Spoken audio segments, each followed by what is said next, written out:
자, 오늘은 히브리서 7장을 마감하도록 하겠습니다. 우선 본문으로 들어가기에 앞서서 요즘 스마트폰 내지는 휴대폰을 다 쓰죠. 아마 국민 숫자만큼 사용하는 걸로 알고 있어요. 참 10년 전, 15년 전만 해도 상상을 할 수 없던 상황인데 이 과학 동화에서나 나오는 이야기 소재였는데 이게 지금 현실로 우리 삶 깊숙이 들어와 있습니다. 이제 휴대폰으로 이제 안 되는 게 없죠. 외로운 이에게는 벗도 되고, 뭐 다 됩니다, 다. 그런데 여러분들 이 휴대폰을 쓰면서 항상 좀 갈증과 목마름이 뭘까요?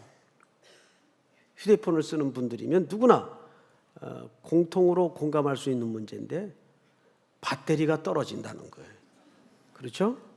그래서 충전기를 들고 다니고 또 충전할 때를 찾아야 하고, 또 요즘 이상하게 이 스마트폰은 이 전력 소모량이 많아서 그런지 몰라도 한 2년 쓰면 그때부터 배터리가 급격히 떨어집니다.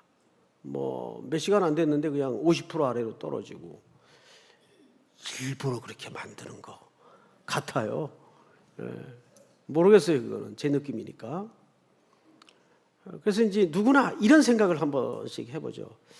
이거 좀 충전이 뭐 영원한 충전은 안 되겠지만 1년에 한 번 정도 충전할 수 있는 이런 거 누가 좀 안 만드나. 요즘 과학기술로 충분할 텐데 뭐 비용이 많이 드는지 몰라도 그런 생각을 누구나 해요. 그런데 우리 일상 속에 쓰여지는 이 소모품마저도 우리가 그런 유한함과 한계를 매일 보면서 경험하면서 살아요. 근데 우리 인간의 본질적인 문제인 죄의 문제와 영혼의 문제는 오죽할까요?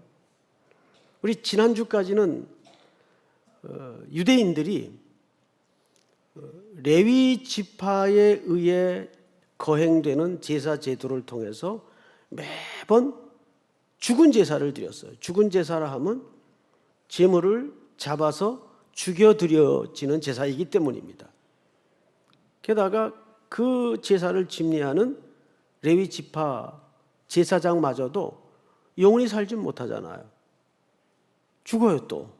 그럼 새로운 제사장이 규례에 의해서 임명이 되고 또 세습이 돼서 또 제사장으로 임명이 되어 일을 하다가 또 죽어요. 그러니까 이중적인 한계를 우리가 매번 겪는 거죠.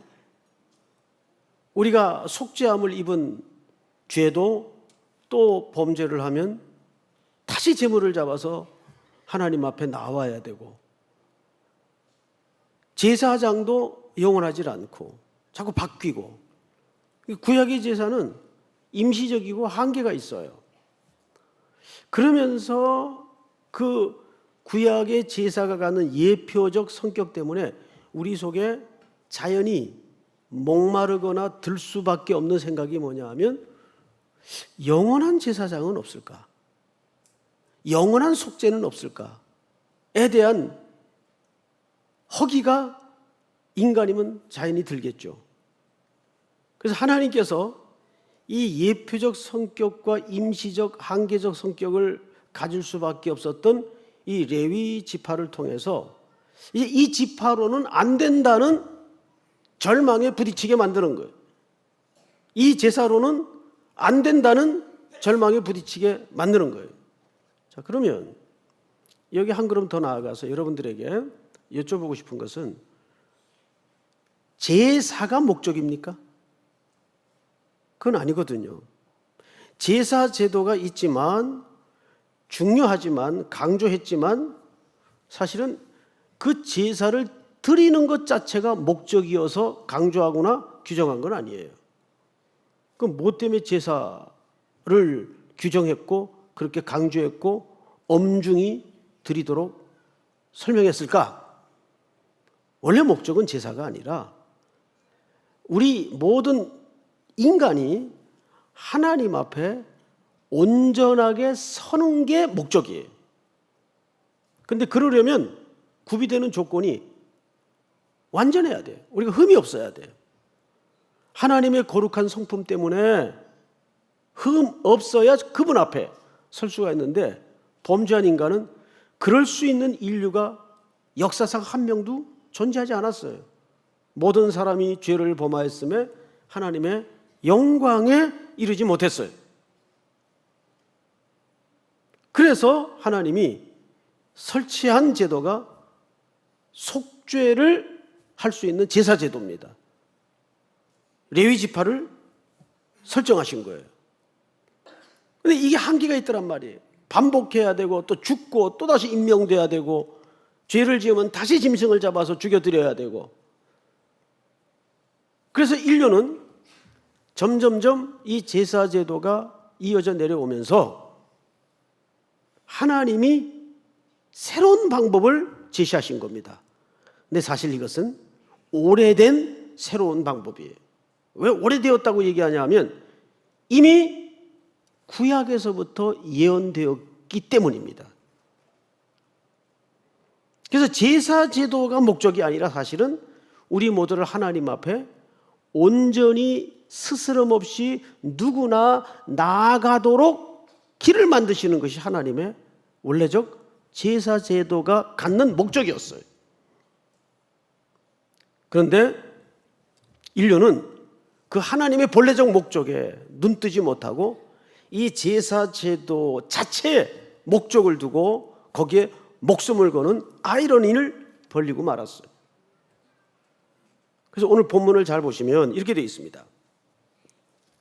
11절, 레위 계통의 제사 직분으로 말미암아 온전함을 얻을 수 있었으면 백성이 그 아래에서 율법을 받았으니 어찌하여 아론의 반차를 따르지 않고 멜기세덱의 반차를 따르는 다른 한 제사장을 세울 필요가 있느냐?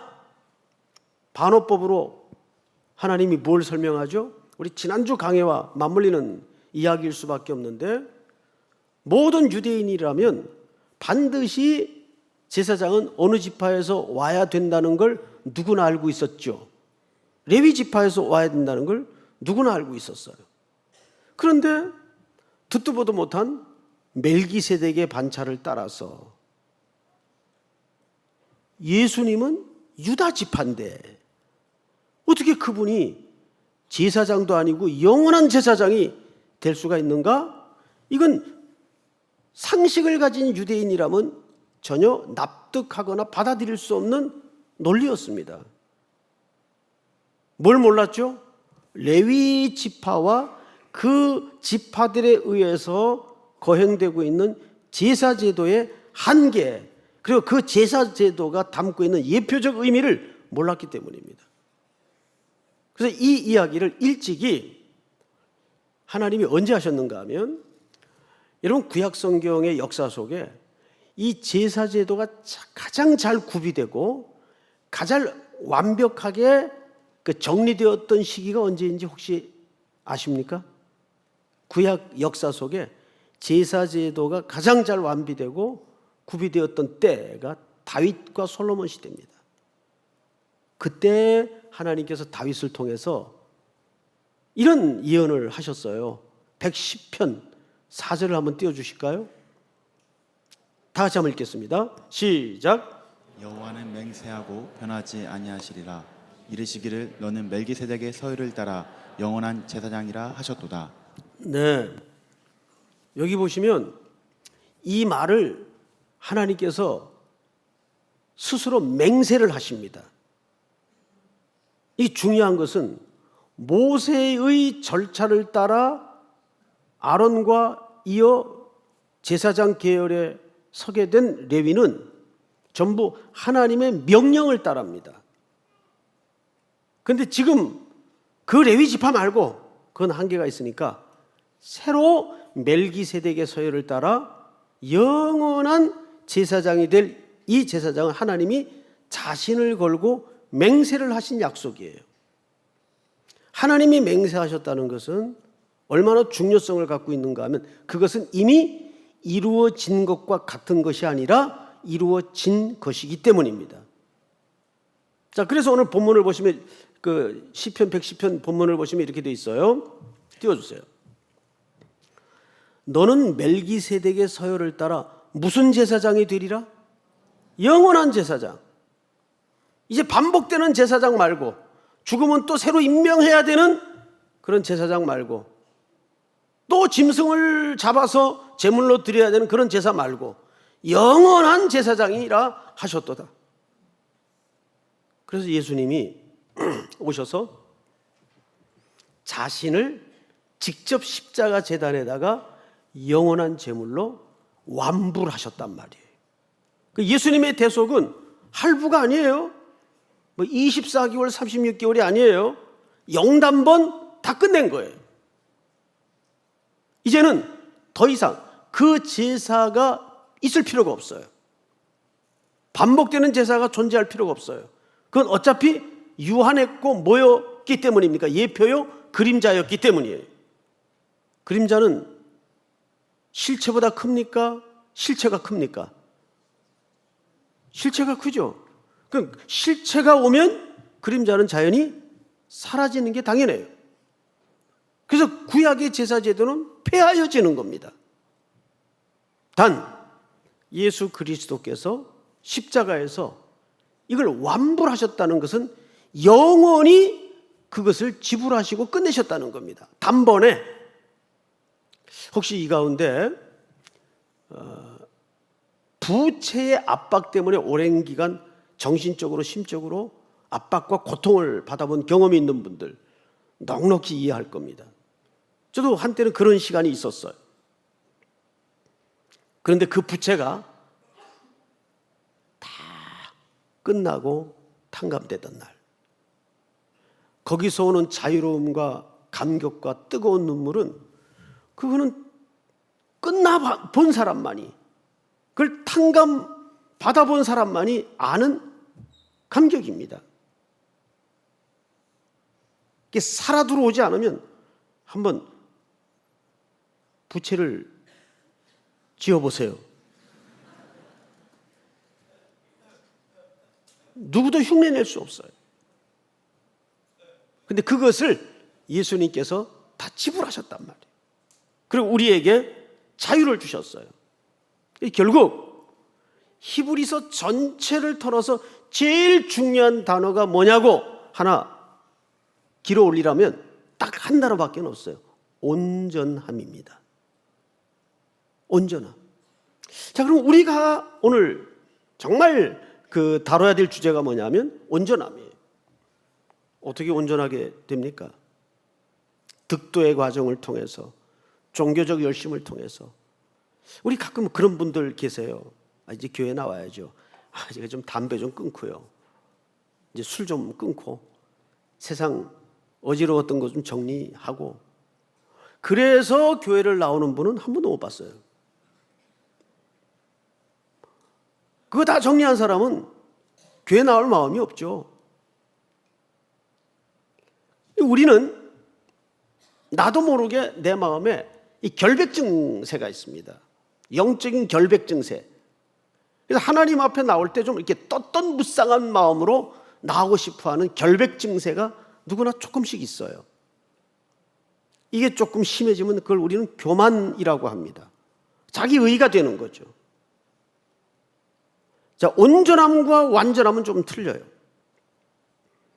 온전함이라는 개념 안에 완전함이 있죠. 서론에도 말씀을 드렸지만 하나님이 제사 자체 때문에 제사 제도를 만든 게 아니죠. 그게 있어야 인간의 죄를 씻을 수 있고, 그래서 거룩하여진 인간이 하나님 앞에 온전히 세움을 입고 나올 수 있기 때문입니다. 그렇다면 우리가 온전하게 되는 건 뭘까요? 여러분, 누가복음 15장에 유명한 에피소드가 있죠. 둘째 아들이 아버지의 재산을 챙기는 게 아니라 유산을 챙겨요. 달라요. 유산은 부모가 죽어야 챙길 수 있는 몫입니다. 그런데 그 둘째는 살아있는 아버지를 죽여버리죠. 자기 몫을 달라 그래요. 유산의 몫을. 그러니까 유대법에서는 있을 수 없는, 돌로 쳐 죽임을 당해도 할 말이 없는 법이에요. 신명기에. 배은망덕한 자녀는 돌로 치라 그랬어요. 아버지가 무슨 마음에선지 기꺼이 몫을 챙겨내줍니다. 다 털어먹었죠. 굶주렸을 때에도 아버지의 집으로 돌아갈 생각을 안 했어요. 언제 아버지의 생각이 기억나던가요? 주려 죽게 되었을 때. 죽게 되었을 때. 그는 사실상 아들로 돌아온 게 아닙니다.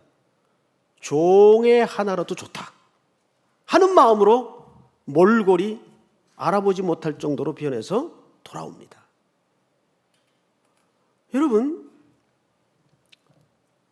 이 둘째는 언제 온전해지냐면 아버지의 집으로 돌아올 때 온전해지는 거예요.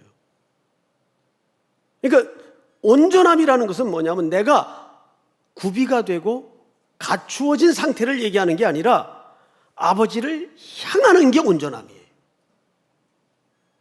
우리 앞으로 몇 장 넘겨서 히브리서 12장을 한번 보세요. 거기 온전이라는 단어가 등장을 하는데 12장 2절 같이 한번 읽습니다. 시작. 아멘. 거기까지. 여기 보시면 믿음의 주요 그랬어요. 여기 믿음의 주요라는 말은 사실상 믿음의 창시자요 그 뜻입니다. 그러니까 문제는 이 믿음도 결국은 내가 터득하거나 내 신념으로 믿는 믿음을 말하는 게 아니에요. 이 믿음의 창시자는 누굽니까? 그리스도입니다.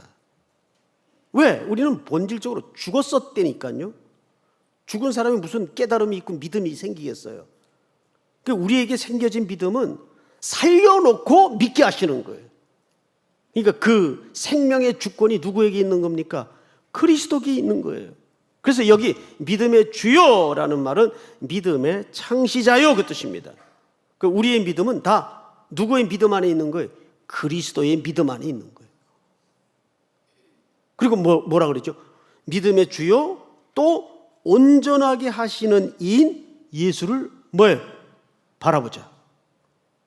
온전함이란 하나의 개념이에요. 주님을 향하는 것이고 주님을 바라보는 것이. 어떤 상황 속에서도 십자가 앞으로 넘어지고 주님께 자신을 맡기는 싸움이에요. 최고의 지혜, 가장 고상한 지식은 십자가를 바라보는 겁니다.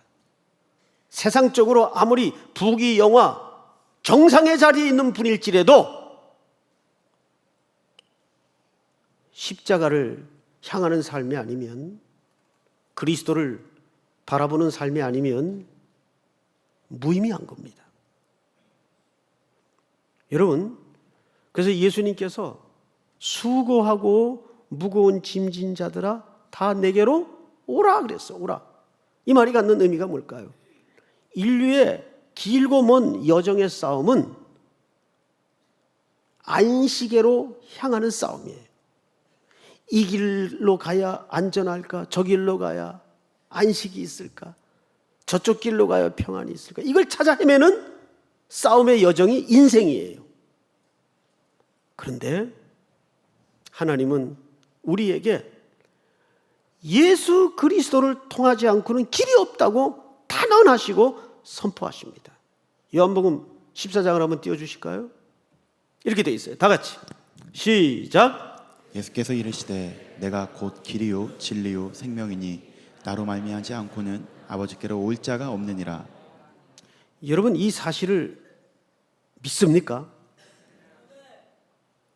오늘 본문으로 다시 돌아가십시다. 7장. 레위 계통의 제사 직분으로 말미암아 온전함을 얻을 수 있었으면 백성이 그 아래서 율법을 받았으니 어째 아론의 반차를 따르지 않고 멜기세덱의 반차를 따르는 다른 한 제사장을 세울 필요가 있느냐? 그 제사가 온전했다면 다른 지파와 서열에 따른 제사장이 일어날 필요가 없지 않겠느냐? 그러나 지난 시간 강해 중 일부 말씀을 드린 것처럼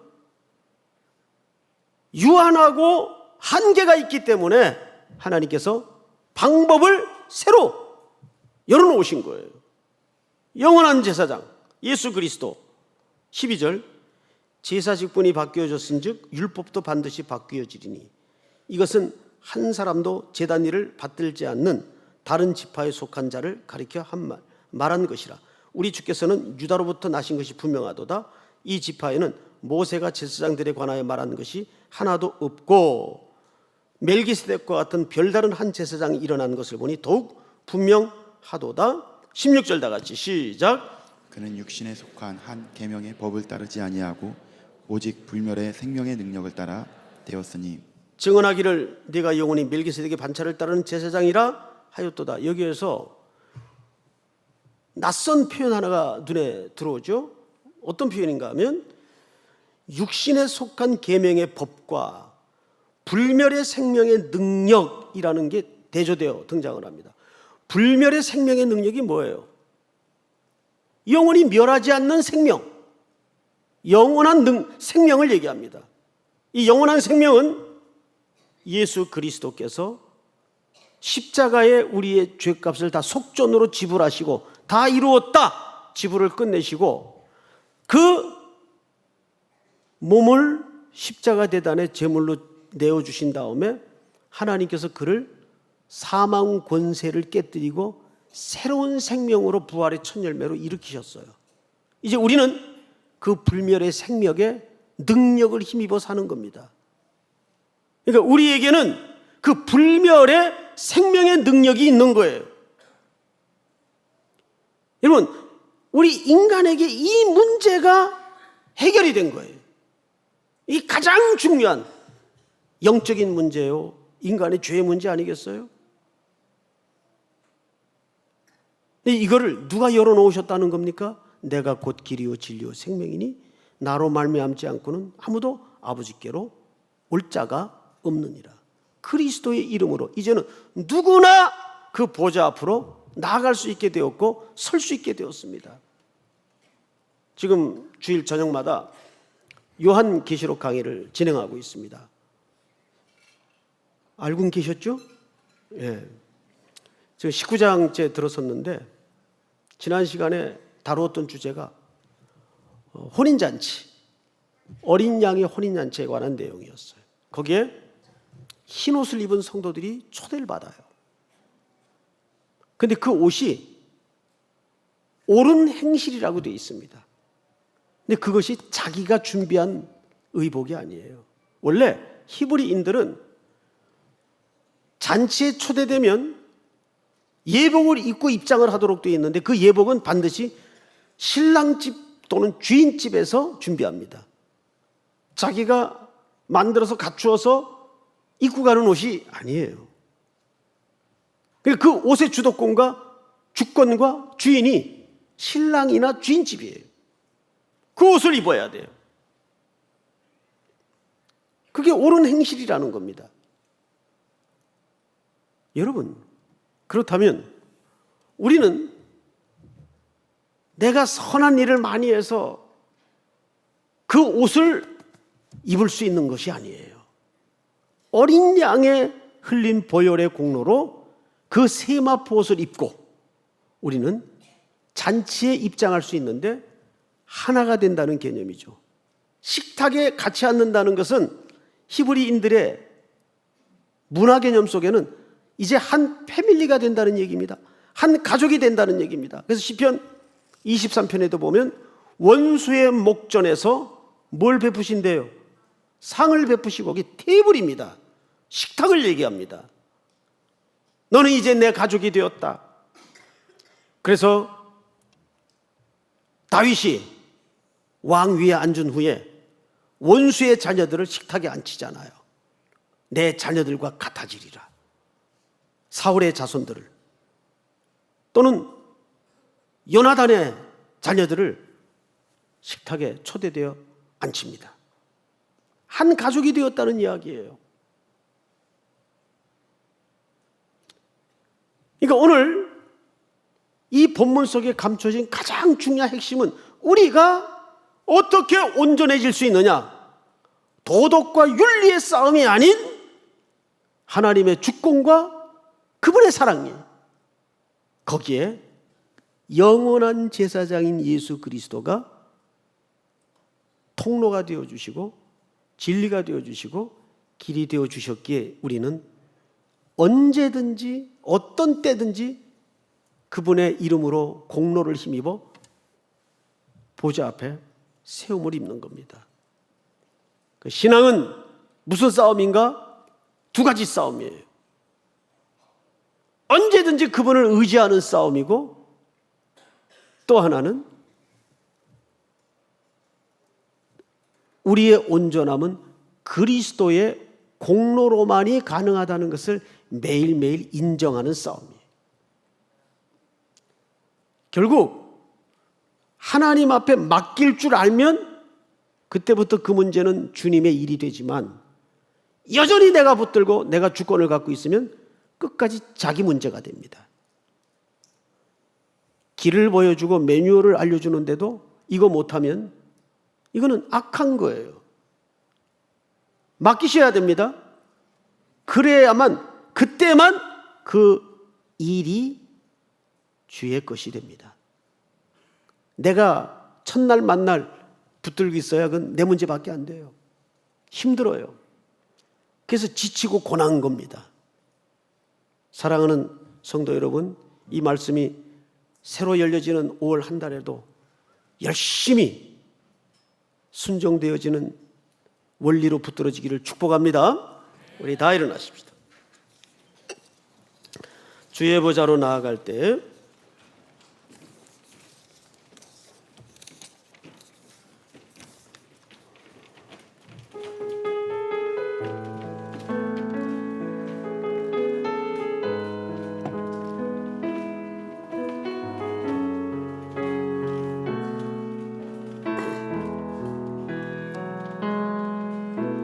주의 보좌로 나아갈 때에 어떻게 나가야 할까? 나를 구원한 주의 십자가, 그것을 믿으며 가네. 주의 보좌로 나아갈 때에 나 여전히 부족하다. 나를 품으신 주의 그 사랑, 그것을 믿으며 가네. 자격 없는 내 힘이 아니 오직 예수님의 보혈로, 자격 없는 내 힘이 아니 오직 예수님의 보혈로.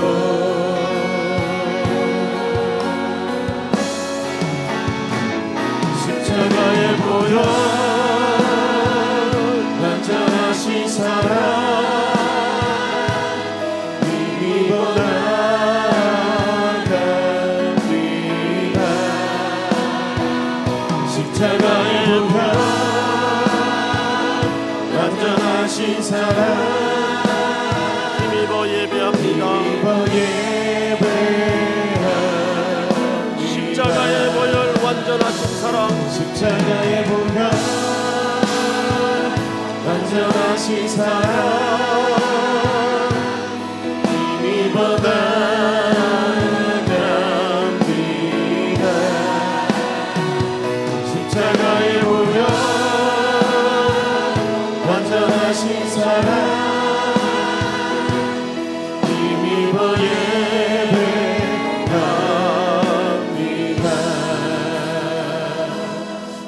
동안 서신 채로 눈을 감고 세 가지 기도 제목에 함께 했으면 합니다.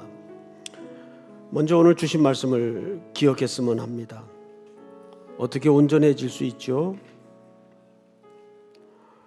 십자가의 보혈의 능력으로, 예수님의 은혜로 나아가는 겁니다. 인간은 그 길밖에는 온전해질 수단이 없습니다. 나아가 두 번째는 그분에게 모든 것을 의존하는 삶입니다. 내가 만지작거리고 내가 모색하고 내가 애달파하고 내가 애쓰는 삶이 아니라 생명도 주권도 주께 맡깁니다. 맡기는 삶. 그리고 세 번째는 오늘 종이에 작성하여 올려드린 태신자 생명을 놓고 기도합시다. 전도는 복음을 받은 모든 그리스도인들에게 과제입니다. 인생의 숙제입니다. 바울은 빚진 자라고 얘기했습니다. 우리는 복음의 빚진 자입니다. 맡았으니 갚아야 되고 전해야 됩니다. 오늘 이 세 가지 제목을 놓고 새롭게 열려지는 5월 한 달을 주께 의지하면서 주여 한번 부른 다음에 기도합니다. 주여!